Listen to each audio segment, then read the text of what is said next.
3100 प्रमाणे केलेलं नाही, 1800 प्रमाणे केलंय. चुकीच्या पद्धतीने चाललंय. जनतेचे पैसे लुटलेत आहेत, जनतेला म्हणायचं की तोच चांगला आहे. एकच ग्रुप नाही, अख्ख्या महाराष्ट्रातल्या प्रत्येक साखर कारखानदाराला मागच्या महाशिवराच्या आंदोलनामध्ये पण इशारा दिला होता. आमच्या भैरवनाथ शुगरचे तानाजी सावंत काल बिलं दिलेत आहेत त्यांनी. का? कारण की आमचे अर्ज गेले होते, आम्ही तुमच्या कारखान्यावर आंदोलन करतोय. कोणाला सुट्टी नाहीये. का सुट्टी द्यायची कोणत्या कारखानदाराला? बरं, जो माणूस तुमच्याकडे न्याय मागायला येईल त्याच्या बाजूने तुम्ही जाताल ना.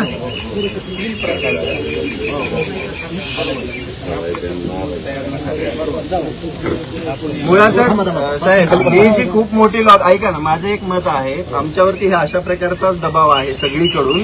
आमचं कोणीच ऐकत नाहीये, ना प्रशासन ऐकते, ना व्यवस्था ऐकते, ना कोणता कारखानदार ऐकत आहे. मग आम्ही नेमकं कोणाकडे जायचं हा आमचा सगळ्यात मेन प्रश्न आहे.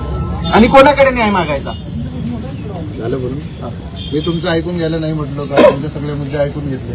तुमचे 2 मुद्दे आहेत, दोन्ही मुद्द्यावर जे काय रितसर उत्तर आहे ते मी तुम्हाला दिले. दोन्ही मुद्द्यांवर उत्तर दिले. मी तुमचं ऐकून घ्यायला अजिबात नाही असं म्हटलं नाही.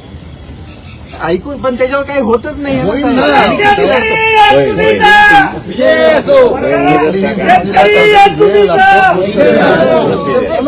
आमच्यासाठी प्रोसिजर नाही, हा प्रॉब्लेम आहे. सगळ्यांसाठीच प्रोसिजर आहे, कायदाच आहे लिहिलेला तसा. जुन्या भाषेत सांगायचं तर सीआरपीसी, नवीन भाषेत सांगायचं तर बीएनएसएस. हे माझ्याकरता पॉझिटिव्ह आहेत का तुम्ही लॉयर्स पण सोबत घेऊन आलेले? आमचं काय म्हणणं आहे, यात एकच विषय येतो. साहेब राऊंड सांगतात तपासाचा भाग वेगळा आहे आणि तुमच्या बिलाचा भाग वेगळा आहे. आता एकच पर्याय आहे, तपासाला तुमच्या बाबतीत साहेब काय बोलत ते म्हणतात मी जाहीर बोलणार नाही, ते तुमच्यावर व्यक्तिगत आतमध्ये बोलतील. प्रश्न साहेब आता इथं असा आहे की राहिलेल्या फक्त या कारखानदाराच्या लोकांच्या शेतकऱ्याचा बिलाचा विषय आहे. मग तो साईकृपा असेल किंवा तिकडचा देवदेवटण असेल, खिरडगाव असेल किंवा कुकडी असेल किंवा श्रीमंत साखर कारखाना असेल, या विषयावर आपल्याकडे आतापर्यंत किती तक्रार दाखल आहे? माझ्याकडे एकच ऍप्लिकेशन आलेलं आहे जे आता इथे दाखवलं होतं तेवढंच. मग आपल्या शेतकऱ्यांची सगळ्याची आता जबाबदारी आहे की आपल्याला जर आपलं देणं घ्यायचं असेल तर एकटे साबळे लढून प्रश्न सुटणार नाही. स्थानिक लोकांची भूमिका, स्थानिक लोक जर रस्त्यावर आले आणि तुम्ही जर अर्ज केला आणि उद्या जर तुम्ही 10 लोकांनी अर्ज केला आणि जर साहेबांनी 10 दिवसात काही कारवाई नाही केली तर साहेबांशी काय बोलायचं, साहेबांबरोबर कोणत्या पद्धतीने आपण त्या ठिकाणी रस्त्यावर यायचं का, आंदोलन घ्यायचं का, त्यांच्यावर बैठका करायच्या, हा मार्ग आपल्याला अवलंबावा लागेल. पहिल्यांदा आपला एक प्रश्न आहे की ज्याचे ज्याचे पैसे गुंतलेत त्यांनी पुढे आलं पाहिजे. नाही तर या तालुक्यात असं झालंय, कुणी येवण टिकली मारून जावा. बोत्रे 2-4 वर्षापूर्वी आला, भरपूर पुते साखर दिली, सगळ्यात जास्त भाव दिला. आता ते 1800 येऊन थांबले. आता 1800च्या पुढे 1 रुपया द्यायला तयार नाही. अजून तर सगळ्यांचे एक मिनिट आठवळ साहेब, त्याच्यामध्ये सगळ्यांचे पैसे भेटले नाहीत. हा प्रश्न त्या कुकडी, त्या साईकृपाचा आपण पाठीमागे प्रदूषणाच्या बाबतीतही मोठा प्रश्न मांडला. परंतु हा बोत्री हा इतका मोठा रगील किंवा त्याला कोणत्या तरी मोठ्या मंत्र्याचा कोणत्या तरी याचा मोठा सपोर्ट आहे, तो फडणीसचा पार्टनर आहे. तोच विषय परंतु सर्वसामान्यांपुढे नमत नाही आणि कुणाला जुमानत नाही. याच्यासाठी आपल्या हातात एकच आहे की आपल्याला कायदेशीर लढायचे असेल तर साहेबांनी आपलं तोंड 1 मिनिटात गप्प केलं. तपासाचा भाग वेगळा आहे आणि तक्रार त्यांच्याकडे बेलाबाबतीत कोणतीच दाखल झाली नाही, ही वस्तुस्थिती आहे. जोपर्यंत तक्रार दाखल होत नाही तोपर्यंत साहेबांकडे बोट करण्याचा आपल्याला अधिकार नाही. आपल्या तालुक्यात असं झालंय, सिस्पी आला या ठिकाणी 300-400 कोटी रुपयाला 3000-4000 कोटी रुपये लुटून गेला. त्याच्यानंतर समर्थ आलं, त्यांनी सुद्धा त्या ठिकाणी 150 रुपये कोटीला लुटून गेलं. आणि त्याच्यानंतर ते अजून साई सेवा आली, आता शाही सेवा शेडगाव ह्याची काष्टीची, तिने सुद्धा त्या ठिकाणी अनेक लोकांचे डिपॉझिट घेतले काष्टीचं, परंतु त्या विषयात सुद्धा त्या ठिकाणी कुणी बोलायला तयार नाही. खरं तर ही सगळी मांडण्याची भूमिका तालुक्याचा प्रतिनिधी, आमदार म्हणून, खासदार म्हणून त्यांची जबाबदारी आहे. ज्या लोकांची तिथं गुंतवणूक आहे, ज्यांनी ऊस घातलाय, ज्यांना त्या ठिकाणी एसएसपीमध्ये ते सामर्थ्यमध्ये फसवणूक झालं, ते सगळे यांचे मतदार आहेत. पण लोकप्रतिनिधी तिथं बोलायला तयार नाही. खरी तर जबाबदारी आमदाराची आहे, खरी तर जबाबदारी ही तालुका खासदाराची आहे. परंतु रवी साबळे अनेक किलोमीटरहून येतो आणि या ठिकाणी तुमच्यासाठी मांडतो. तुम्ही मात्र साधी तक्रार सुद्धा दाखल करू शकत नाहीत. जोपर्यंत तुम्ही तक्रार दाखल करणार नाहीत तोपर्यंत बोत्रे नावाचे नव्हे अनेक वेगळ्या वेगळ्या नावाचे या तालुक्यात माणसं येतील आणि तुम्हाला लुटून जातील. तुम्ही त्यांचं काय बिघडू शकत नाहीत आणि तुमच्यासाठी कुणी रस्त्यावर येणार नाही. तुम्हा स्वतःला रस्ते यावं लागणार आहे आणि तुम्ही ज्यावेळेस तक्रारी दाखल करता आणि तुम्हाला ज्यावेळेस न्याय मिळणार नाही त्यावेळेस जर तुम्ही परत जर रवी साबळेला बोलवलं आणि तिथं जर आपण आंदोलन उभं राहिलो तर नंतर आपण साहेबांना काही प्रश्न विचारू शकतो आणि त्या ठिकाणी त्यांना जबाबदार धरू शकतो. आज तरी माझ्या माहिती जे म्हणताय आता ह्या पोरांनी काल गुन्हा दाखल केला पण त्याला दोन- काय त्याला फोन किती आले राजा तुम्हाला? फोन किती कोणाचे आले? काय म्हणणं आहे?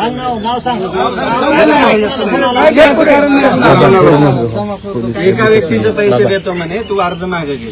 आता हे प्रत्येकावरती जर असा दबाव आणला तर काय करायचं? ह्या लोकांना संरक्षित जे पैसे दिलेत ना तुम्ही बोलले का किती दिवसात पैसे देतो ते मला लगेच पैसे. आता माझ्याकडे- उद्या जर समजा ऐका ना, 100 लोकांनी अर्ज माझ्याकडे- केला तर 100 लोकांचे बिल निघत ना. एक मिनिट, माझ्याकडे परळी कारखान्याचं 25 तारखेपर्यंत बिल जमा करतो म्हणून लेटर आहे. अजूनपर्यंत कारखान्याचे पैसे आले नाही. भविष्यात देईल असं काहीच नाहीये. त्यांना फक्त एकच गोष्ट करायची ती म्हणजे मला दाबायचे.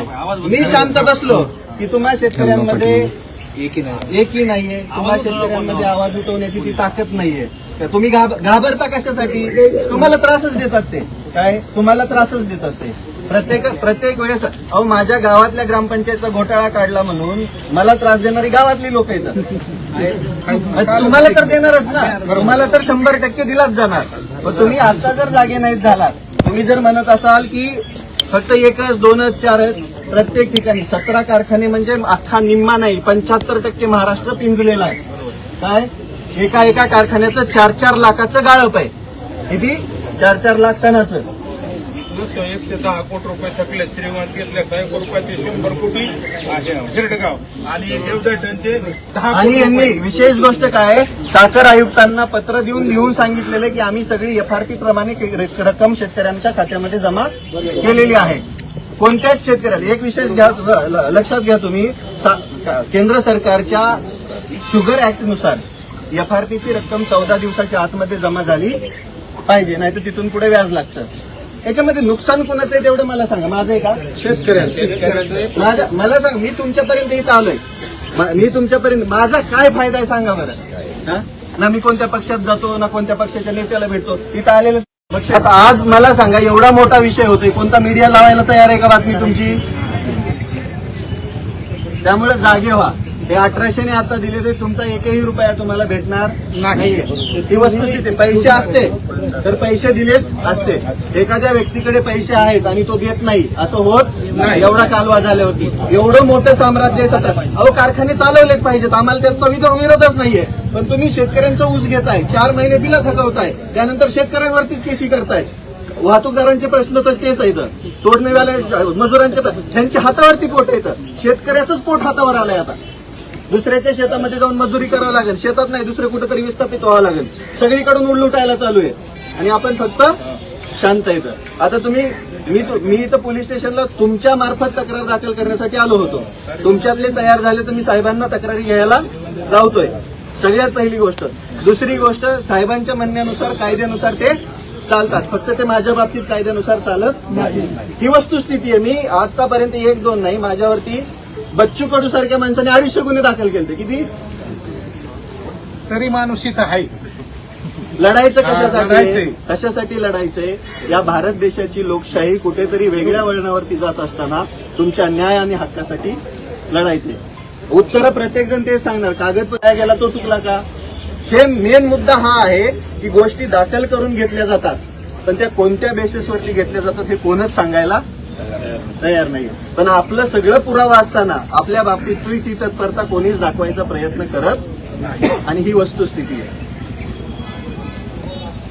आता किती लोक वर हात करा गुन्हे दाखल करणार आहेत आज त्या कारखान्यावर. आज किमान 10-15 केस 10-15 केस तरी एवढी लोक आले झालं पाहिजे.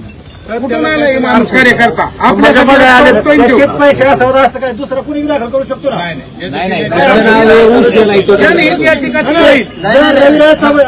मिनिट. रविराज सावळे पाटला जर 17 ठिकाणी गुन्हे दाखल होत असतील, स्वतः काय बाबू गोत्रेंनी केलेले कुणीतरी 13 माणसांनीच केलेत ना. मग एवढ्या लोकांनी सांगा साहेब तुम्ही.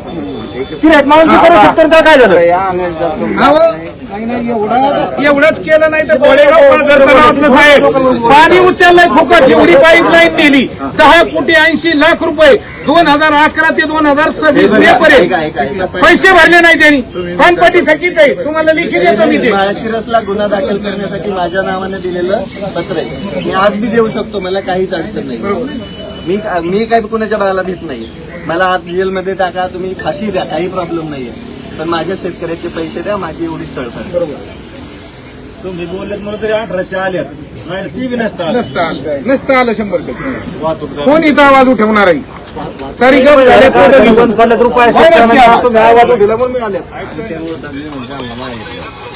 आता त्या दिवशी 1-2 नाही, अख्खे 3 पानं भरून शेतकऱ्यांनी सह्या केल्या. पण त्यांना कोण पाहिजे? कुठेतरी समोर माणूस नाही. माणूस पाहिजे, सह्या स्वतः करायला सगळे तयार आहेत. स्वतः फिर्यादी आम्ही पाहिजे. राहू ना पुढं गुन्हा दाखल करत असले तर आम्ही राहू तुमच्या बरोबर, करा गुन्हे दाखल. काय ते खत काय बोलतंय? काय फाशी देईन का? आम्ही अर्ज करणार नाही आणि तर आमची तुम्ही NC जर दाखल करून आम्हाला फिर्याद दमन द्या. नाही द्या पाहिजे. आता पोलीस स्टेशनला आल्यावरची प्रोसिजर काय आहे की आमचं म्हणणं ऐकून घेतलं जातं आणि त्याच्यावरती लगेच तुम्ही टाईप करून आम्हाला त्याची कॉपी देतात NC. तशा प्रकारची आमची एक कॉपी घ्या. अशी प्रोसिजर नाहीये. 420 मध्ये वकील साहेबांना विचारा, मान्य हायकोर्टनी, आणि याच्या स्टँडिंग इन्स्ट्रक्शन्स आहेत. स्टँडिंग इन्स्ट्रक्शन्स आहेत त्याच्या. आता काय करायचं? तुम्ही लॉयर घेऊन आलेत. मी जास्त बोलतो नाही, आम्ही काय करायचं नेमकं ते सांगा तुम्ही. काय करायचं? बसायचं उद्या मुद्द्यांवर दिवस समर्पक, हालायचं नाही, कायदेशीर आणि जे काय कायद्यात आहे आपल्याला. तीच उत्तरं दिलेली आहेत. त्याच्या पलीकडे मी जर कायद्याच्या पलीकडे एक शब्द बोललो असेल तर मला दाखवून द्या. म्हणजे काय करावं लागेल? सांगितलं साहेब फिर्याद आता आमची विनंती मी आता ऍडव्होकेट किंवा इतर गोष्टींतर जी काही प्रोसिजर आणि जे काही नियमावली जे काही साहेब बांधील आहेत, मग त्यांच्या बोलण्यातून आतापर्यंत असं लक्षात आलं की ते पूर्णपणे कायदेशीर काम करत आहे. कुठलीही गोष्ट आतापर्यंत त्यांनी जे काय मत व्यक्त केलं अतिशय दर्जात्मक आणि त्याला वैधानिक असं जर म्हणत तर ते काही शब्दाने वेगळे काही बोललेले नाहीत. जी कायदा आहे, प्रोसिजर आहे, त्या पद्धतीने बोललं. आता तुम्ही जरी या चेअरवर बसला, खुर्चीवर आला तर आपल्याला सुद्धा तसंच वागावं लागतं. मी वकील आतापर्यंत बोलत नव्हतो, परंतु तुमचे प्रश्न आहेत. आता या ठिकाणी सांगितलं, एकाने तक्रार केली, त्याला रात्री फोन आला, धमकी दिली जाते. साहेब एवढंच आता आपण अस्वस्थ करावं. आपला काम करण्याची पद्धत बघून आपण कर्तव्यदक्ष आहात. तुम्ही आव्हान करावं अशी माझी विनंती आहे की ज्याची ज्याची तक्रार आहे तरी तक्रार द्या. ज्याला कुणाला त्रास झाला तर त्यांनी मला सांगा, त्याचा बंदोबस्त मी करतो. असं साहेब आपण जर आव्हान केलं तर ही तक्रारदार तयार होते, अशी माझी आपल्यास विनंती आहे. खूप मोठ्याने बोलून काही होत नसतं. कायदेशीर आणि रीतसर बोललं पाहिजे. आपण तुम्ही जर आधार दिला लोकांना, मग मी आहे म्हणायचं. तुमच्या मागे जी व्यक्ती उभी आहे, जी सांगते, तुम्ही सांगितलं ना त्यांना कालपासून फोन आले, त्यांना विचारा ते कुठले राहणार आहेत. तुम्ही आले का पोलीस स्टेशनला? तुम्हाला फोन आला, धमकी आली म्हणून? परत नाही आलो, रात्री ते काल नगरला गेले होते. एक मिनिट, मी तुम्हाला हे बघा, मी तुम्हाला नावं ठेवत नाहीये किंवा तुमचा कमीपणा दाखवत नाही किंवा माझाही श्रेष्ठत्व मी दाखवत नाहीये. मी एकच विचारतो, तुम्हाला कोणीतरी फोन करून धमकी दिली म्हणून तुम्ही पोलीस स्टेशनपर्यंत आलात का? आलात का? आता आले की साहेब? अहो आता आले तर जाहीर आलेत का? हे सगळे इथे बोलतायत ना. ते एकटा यायला घाबरत होतं साहेब. रस्त्यात धरला असतं त्याला कोणी मुंडकं मारलं असतं.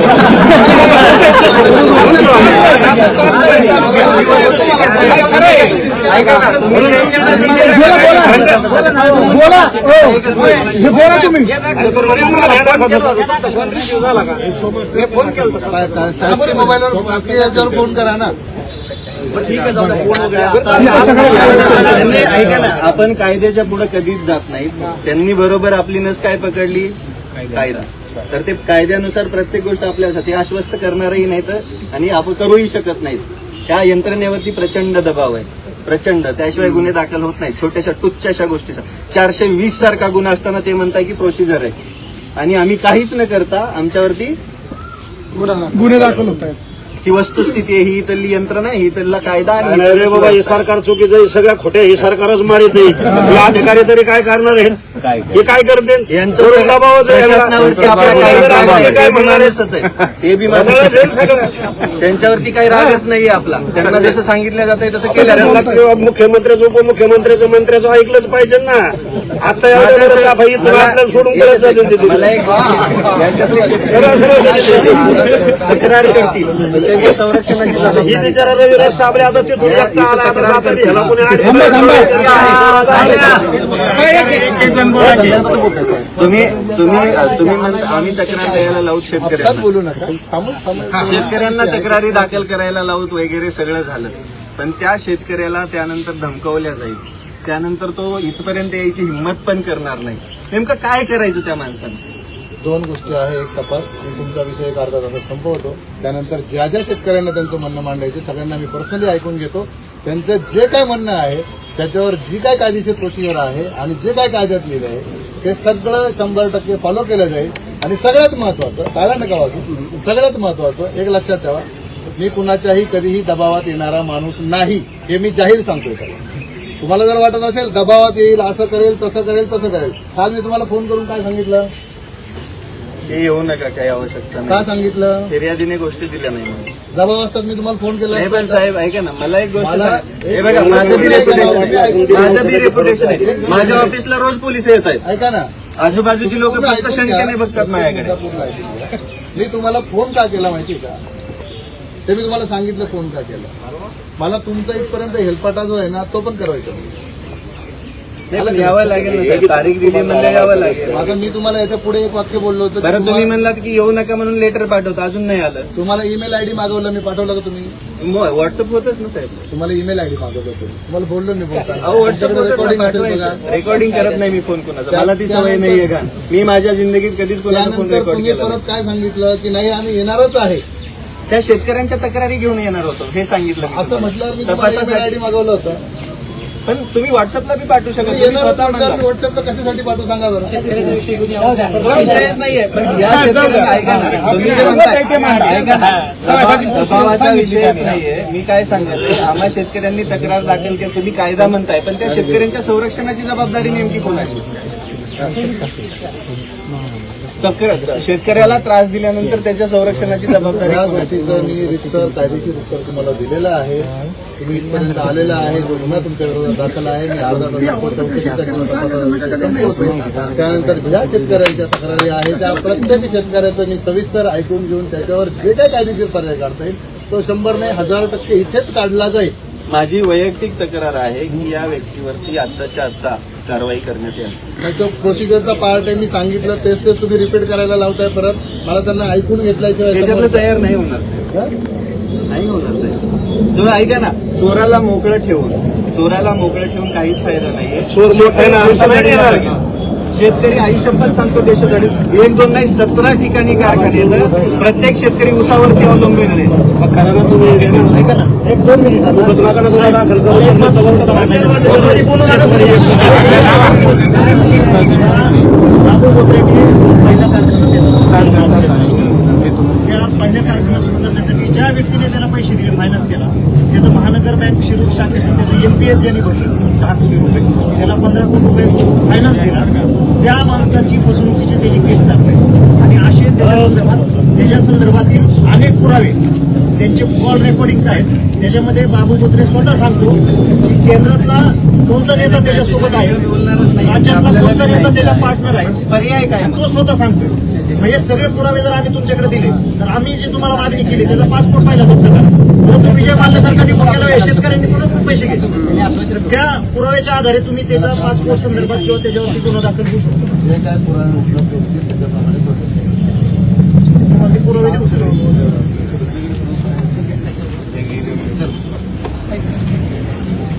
बरेचसे विषय साहेब प्रोव्हायडेड नाहीये.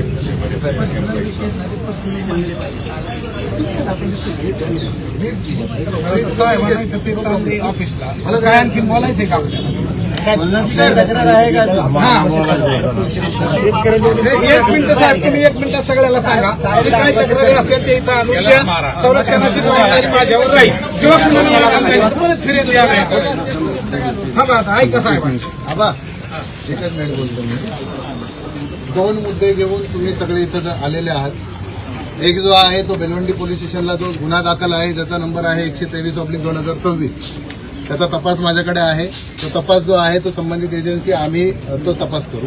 तो तपास आता जाहीर करता येत नाही हे मी अगोदर तुम्हाला सांगितलं. दुसरी गोष्ट जो तुमच्या कारखान्याच्या संदर्भातला आहे तर त्या संदर्भात मी तुम्हाला सांगतो, ज्याची कुणाचं जे काय म्हणणं असेल तुमचा किती ऊस गेला असेल याचा रेकॉर्ड तुमच्याकडे असेल, काय गेला असेल याचा रेकॉर्ड तुमच्याकडे असेल, तुम्हाला काय मिळालं याचा रेकॉर्ड तुमच्याकडे असेल. हे सगळं जोडून तुमचे लेखी ऍप्लिकेशन्स द्या किंवा निवेदनं द्या. त्याच्यावर जी काही रितसर प्रोसिजर आहे ती प्रोसिजर पार पाडली जाईल. या व्यतिरिक्त तुम्हाला असं जर वाटत असेल की मला वैयक्तिकच भेटून सांगावं, एक अर्धा तासात ही प्रोसिजर संपल्यानंतर मला त्या शेतकऱ्यांनी एक एकट्याने येऊन वैयक्तिक भेटा, तुमची काय समस्या आहे ती 100% ऐकून घेतली जाईल. याच्या पुढे जो तुमचा मुद्दा राहिला की अमुक जण धमकी देतो, तमुक जण धमकी देतो, हे काय आपण कुठंतरी पाकिस्तानात नाही बसलेलं आहे, आपण भारतात बसलेलं आहे, आपली लोकशाही आणि कायदा फार सक्षम आहे. जर तुम्हाला कोणी धमक्या देत असेल तर त्याला सरळ करायला मी सक्षम आहे, कायदा सक्षम आहे. आश्वासन पाहिजे होतं. सगळ्यांचं ऐकून काय होतं, ऐकून नाही घेतलं ना, प्रत्येकाला वाटतं माझं ऐकलं नाही, त्याचं ऐकलं नाही, त्याचं ऐकलं. त्यामुळे प्रत्येकाचं ऐकून घ्यावं लागतं. म्हणून मी म्हटलं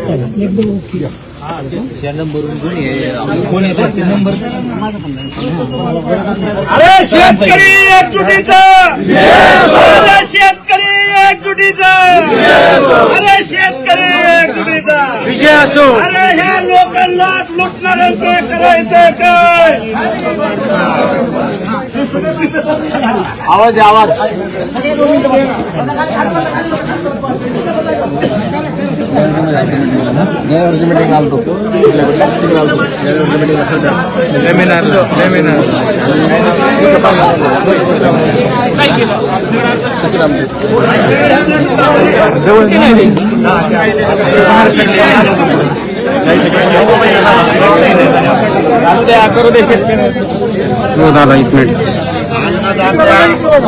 अन्नदात्याने ड्रॅगन फुलच्या 2 गाड्या भर पावसात गणपतीत वाढल्या.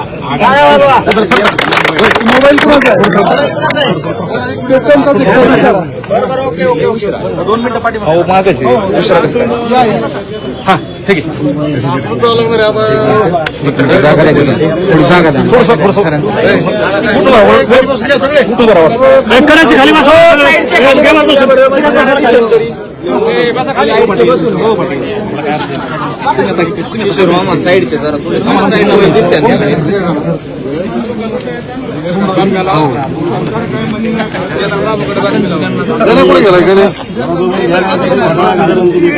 खाली बसा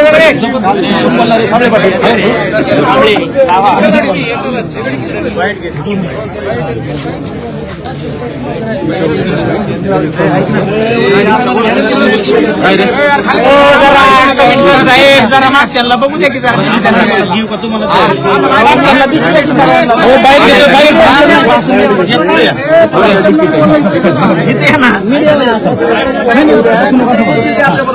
नंतर बोलू ना आपण, दत्ताजी नंतर घेऊ ना. सरांचा फोन आहे, सरांचा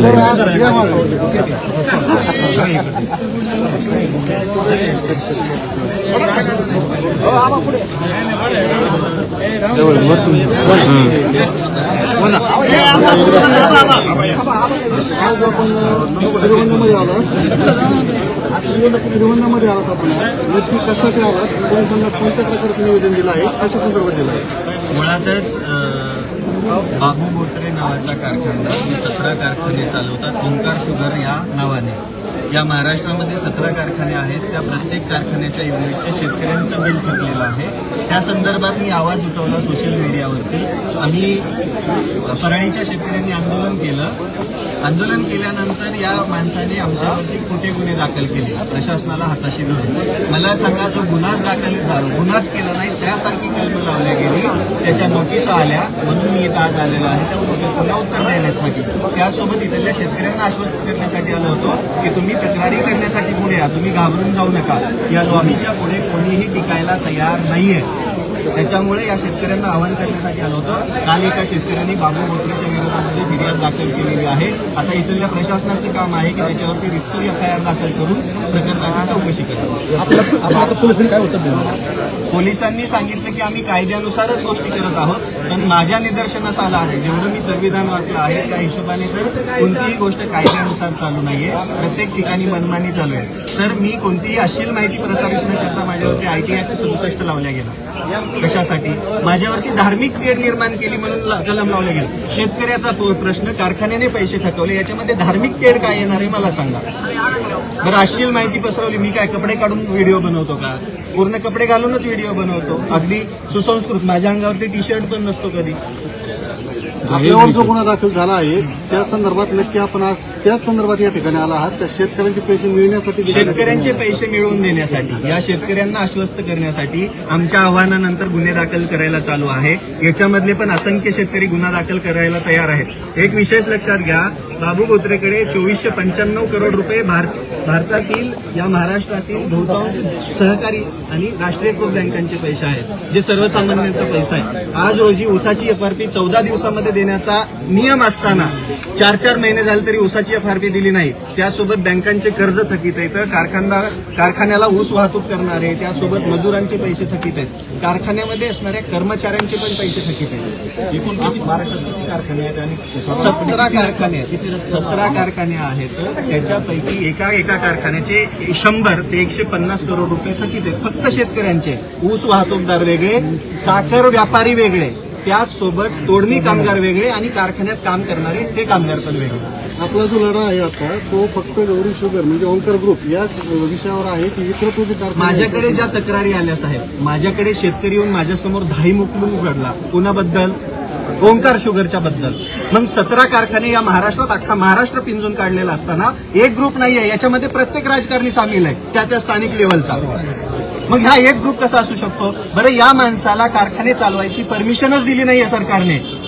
जेवढे 17 कारखाने आहेत त्याच्यातले निम्मे कारखाने इलिगली चालू आहेत, क्रशिंगचं लायसन्सच नाहीये, तरी पण कारखाना चालू आहे. कोणाच्या जीवावरती? मग याच्यावरती प्रश्न विचारला म्हणजे फक्त ओंकार शुगरला टार्गेट केलं नाही, ज्या माणसाने चुकीचं केलंय त्या माणसाच्या विरोधात आम्ही लढणार. मग तो बोत्रे असो नाही तर फडणवीस असो. आम्ही याच्या विरोधात रीतसर साखर आयुक्ताकडे मोर्चा घेऊन जाणार आहे, कारण की साखर आयुक्ताला याने पत्र दिलेले. आम्ही एफआरपीची रक्कम जमा केलेली आहे, सगळी A to Z चुकीची माहिती दिलेली आहे.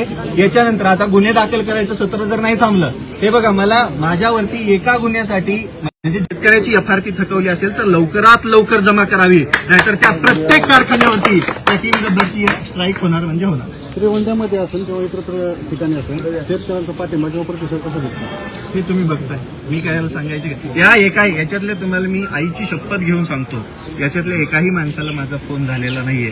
तरी पण या श्रीगोंदाकरांनी दिलेल्या प्रेमासाठी मी कायम ऋणी राहील.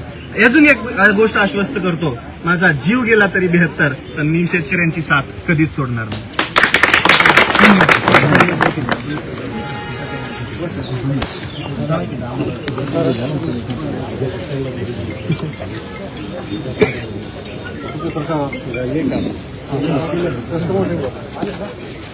महाराष्ट्रात झालेत आज, अजून 2-4 ठिकाणी झालेत. मला फोन आले, अजून कोणाचं राहिले? अरे शेतकरी एकजुटीचा, अरे शेतकरी एकजुटीचा, अरे ह्या शेतकऱ्याला फसवणाऱ्या भांडगुळांचं करायचं काय?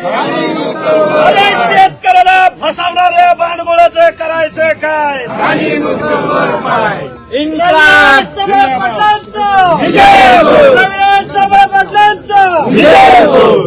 एक गोष्ट लक्षात, अरे इन्कलाब जिंदाबाद, अरे इन्कलाब जिंदाबाद. एक गोष्ट लक्षात घ्या, ज्या पण व्यक्तीचं, हे बघा, मी तुम्हाला अजून एक गोष्ट सांगतो.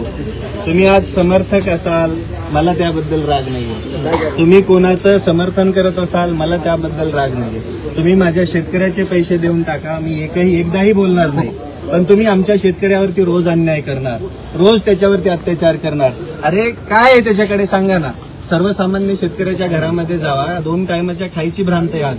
प्रत्येक जण त्या शेतकऱ्याच्या मुळावरती उठलेला आहे. शेतकरी पुढे आला की त्याला कोणीतरी फोन करतो, त्याला म्हणतो तू मागं घे, तुला दाखवेल हे ते. हे कशासाठी? माझं तुम्हा सर्वांना एकच आव्हान असेल, माझे तुम्हाला सर्वांना एकच विनंती असेल, ज्या कोणा व्यक्तीचं नुकसान झालेलं आहे, ज्या कोणाचं बिल थकलेलं आहे, त्या प्रत्येकाने लवकरात लवकर गुन्हा दाखल करायची प्रोसेस करा. एक गोष्ट लक्षात घ्या, डोंबाळा झालेला मिटत नसतो. नंतर एकदा खड्डा पडला पडलेलाच असतो. आणि विशेष अजून एक सांगतो, जेव्हा जनता आवाज उठवते तेव्हा ज्याच्या डोक्यावरती ज्याचा हात असतो तो सगळ्यात पहिला काढून, मग त्याला काहीच करता येत नाही. आज अशी अवस्था आहे. मी बोलल्यानंतर तुम्हाला 1800 भेटलेत. आता आज पण हप्ते टाकलेत असं मला कळलं. का जर आधीच टाकले असते तर रविराज साबळे पाटलाला बोलायची गरजच लागली नसती ना. बरोबर, काय संबंधच नव्हता बोलायचा. पण का आपण बोलल्यानंतर जर आपला फायदा होत असेल तर राजांनो बोलायचं शिका, समोर यायला शिका. इलेक्ट्रॉनिक माध्यमं तुमच्याकडे आहेत. तुमच्या अकाउंटला एकही फॉलो नसू द्या, तुम्ही लाईव्ह केलं तरी अख्ख्या महाराष्ट्रात ते पोहोचतंय. त्यामुळे अन्याय होऊ देऊ नका. ज्या कोणा शेतकऱ्याचं नुकसान झालेलं आहे त्याने पुढे येऊन इथं दाखवून कोणत्या बी महाराष्ट्रातल्या प्रत्येक पोलीस स्टेशनला जावा. काल तक्रार केली सोमनाथ गोडसे त्याच्या अकाउंटला आज पेमेंट जमा झालं. हे बघा, हा आहे रविराज साबळे पाटील नावाचा इम्पॅक्ट. हा आहे बोलण्याचा इम्पॅक्ट. 38,920 रुपये through Gauri sugar and distilleries. किती वाजताचा मेसेज आहे? 11:34 या शेतकऱ्यांनी काय तक्रार केली? कधी? 18 तारखेला तक्रार केली. पैसे कधी आले? 3 दिवसात. त्यामुळे तुम्ही वेळीच सावध व्हा. तुम्हाला जर तुमचे पैसे पाहिजे असतील, हे तुमच्या समोर पुरावा आहे. हे पुरावा आहे. अख्खा महाराष्ट्र बघत आहे. हा पुरावा आहे. दिसला? 31 जमा करा, 18 काय करताय म्हणा. नाही ना, पण काही ना काही केलंय ना. तुम्ही जर सगळेच पुढे आलात, बुडण्यापेक्षा सगळेच जर पुढे आलात तर तुम्हाला सगळे पैसे भेटतील. पण तुम्ही पुढे या. हेच मला तुम्हाला सांगायचंय. एवढंच मला तुम्हाला आवाहन करायचं होतं. तुम्ही सर्व माझ्यासाठी इथवर आलात, त्या सर्वांचे मनपूर्वक आभार मानतो. तुमच्या न्याय आणि हक्कासाठी हा रविराज साबळे पाटील शेवटच्या रक्ताच्या थेंबापर्यंत लढत राहणार, हे तुम्हाला आश्वासन देतो. आता माझा गुन्ह्याचा तपास करतो आणि मी तुमच्या सगळ्यांची रजा. रविराज साबळेंच्या ऑफिसमध्ये सगळ्यांनी पाहिलेले पाठीमागं भगतसिंग सुखदेव आणि राजगुरूंचा फोटो आहे. आणि आज एक मला खास शेर रविराजसाठी या ठिकाणी बोलूशी वाटतंय. युवा बदलते हैं तो नतीजे बदलते हैं, युवा बदलते हैं तो नतीजे बदलते हैं, सारे मंजर सारे अंजाम बदलते हैं. कौन कहता है भगत सिंह पैदा नहीं होते, कौन कहता है भगत सिंह पैदा नहीं होते, पैदा तो होते हैं, सिर्फ नाम बदल जाते हैं, सिर्फ नाम बदल जाते हैं. 30 वर्ष वय आहे पोराचं, 30. ह्या तरुणांना एक आव्हान आहे, मोबाईलवरती चुकीचे व्हिडिओ बघण्यापेक्षा रविराज साबळेला फॉलो करा आणि रविराज साबळे सारखं आपण प्रत्येक विषयावरती बोलायला सुरुवात करा. येत्या काळामध्ये हजारो रविराज साबळे या व्यवस्थेमध्ये तयार होते. अजून एक सांगतो, 23 मार्च पिक्चर बघायला सांगा सगळ्यांना. 11 मिलियन झाले. किती दिवस झाले बीजेपीला मागे पाडलं. 11 मिलियन झाले. भविष्यामध्ये राज्य आपलं असणार, देश आपला असणार, देश आपल्या युवांचा असणार. त्यामुळे आपल्याला लढायचंय, बोलायचंय, घाबरायचं नाहीये. शिवसेना उद्धव बाळासाहेब ठाकरे पार्टीच्या वतीने संतोष तात्या खेतमळी, जहीर जकाते, शहाजीभाऊ बुरुडे हे रविराज साबळेंचा सत्कार करत आहेत. या पुढे जयड्या जेड्या नाना बिना शहाजी सगळे या पुढे चला. हे पार्टीचे यार आपले सगळे आम्ही तुमच्याच आहेत पार्टी. आमच्या पार्टीचे ताकद आहे. शहाजीभाऊ बुरुडे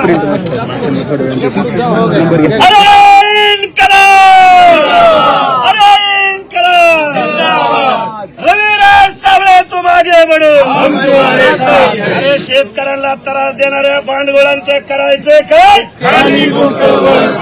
चला, जय महाराष्ट्र. हे सरकार आहे.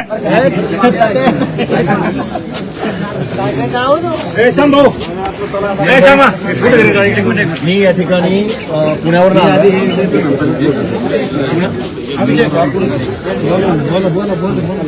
पुण्यावर आलो आम्ही. आणि श्रीगोंदा पोलीस स्टेशन या ठिकाणी येण्याचं रिझन आहे की मी निर्भय व युवक पत्रकार संघाचा विभागीय अध्यक्ष तथाच राष्ट्रीय कार्यकारी सदस्य आहे.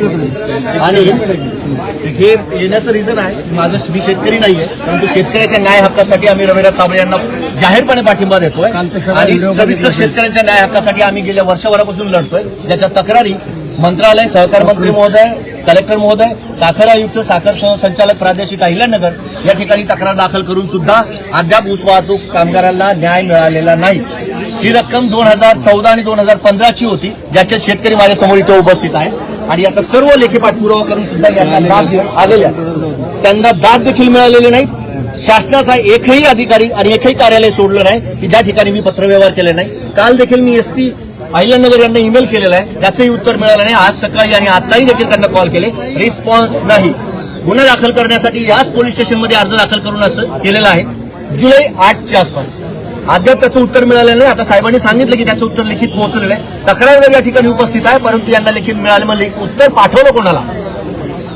हा भ्रष्ट आणि भोंगळ कारभार सर्वसामान्यांबरोबर होतो, ज्याचा अनुभव मी मीडियाच्या माध्यमातून याचा जाहीर निषेध करतो आणि रवी साबळे बरोबर ठामपणे निर्भय व युवा ग्रामीण पत्रकार संघाच्या वतीने जाहीर उभा राहतो असं आव्हान करतो.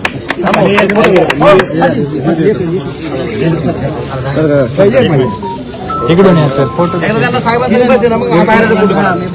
बाहेर आल्यावर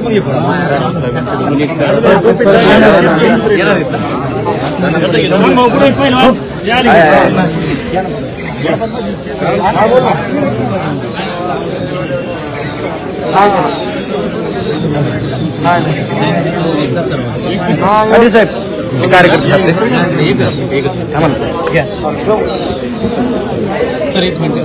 इथल्या प्रस्थापित व्यवस्थेच्या छताळावर पाय देऊन नाचणारा रविराज साबळे पाटील हा महाराष्ट्रात नाही भारत देशामध्ये आज गाजतोय आणि तुमचा आदर्श आणि तुमच्यापासून मिळणारी ही माझ्यासारख्या नाही महाराष्ट्रातल्या तमाम तरुणांना एक ऊर्जा देणारी आहे. आणि जो तुम्ही निर्णय घेतला बाबूराव बोत्रे पाटलाचा, त्यामुळे खऱ्या अर्थानं या ठिकाणी 1800 रुपयाचा हप्ता जो प्रत्येक शेतकऱ्याला वर्ग झाला आणि उद्याच्या काळामध्ये श्रीगोंदा नाही महाराष्ट्र नाही संपूर्ण भारत देशामधून तुमच्या पाठीमागे प्रत्येक युवक उभा राहणार आहे. ज्याप्रमाणे तुम्ही उल्लेख केला कॉक्रोच पार्टी, खऱ्या अर्थाने हीच पार्टी आणि हाच तरुण खऱ्या अर्थाने उद्याचं भारताचं भविष्य ठरणार आहे. धन्यवाद साहेब. या ठिकाणी मी खरंच स्वागत करतो.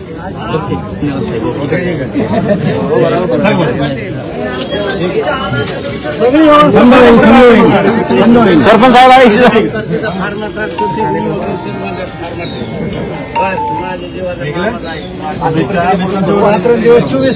सगळे फॉलोअर्स आहेत पाटील साहेब, तुमचे सगळे फॉलोअर्स आहेत. गेले गेले का प्रथम जरा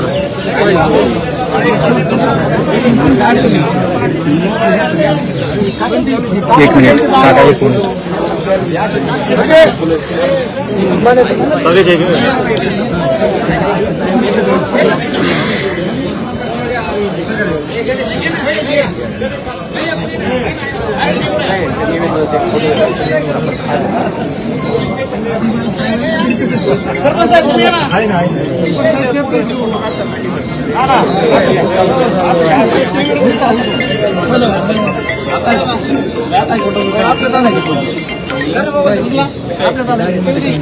सगळं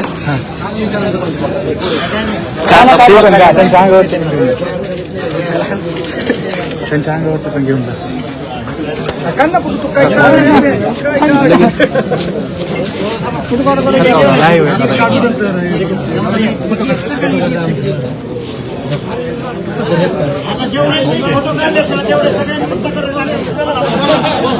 जेवढे फोटो काढणार आहेत ना सगळे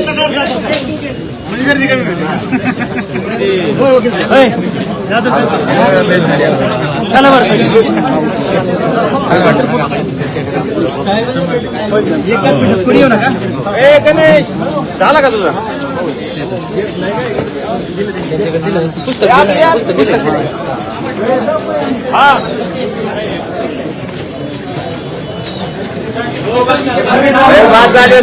जाऊन दोन तिघांचा आतमध्ये बाकी एक नका मागे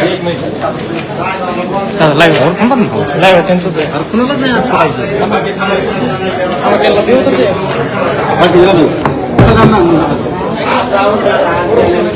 त्यांची प्रोसेस तर आले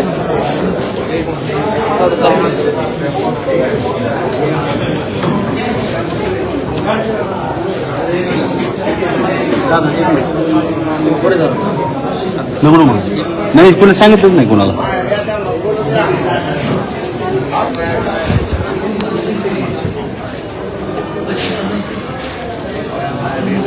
आहे ना तेव्हा आहे ना लाईव्ह नाही ते लाईव्ह आहे ते लाईव्ह नाही हे लाईव्ह आहे ते लाईव्ह नाही ते व्हिडिओ चालू आहे. हे काय दाखवत लाईव्ह हे काय दाखवत लाईव्ह तसं त्याच्या सेंटर प्लेसला लाईव्ह सिम्बॉल नाही तिथं लाईव्ह नाही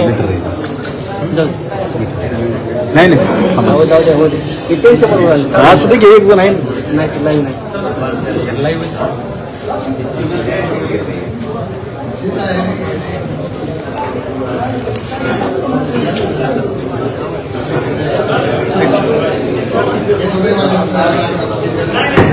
एक मिनिट कोणचे ते झालं किती होणार तीच तक्रार त्यांच्याच माध्यमातून मांडायचे विषय चाललाय थांबा 2 मिनिट. ते गुन्ह्याचं झालं ना तुम्हाला सोडायला साहेब म्हणलेले सगळ्याला वेळ देतो.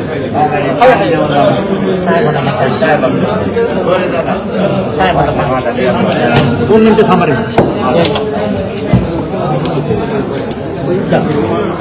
बंद करू का हा, बंद कर.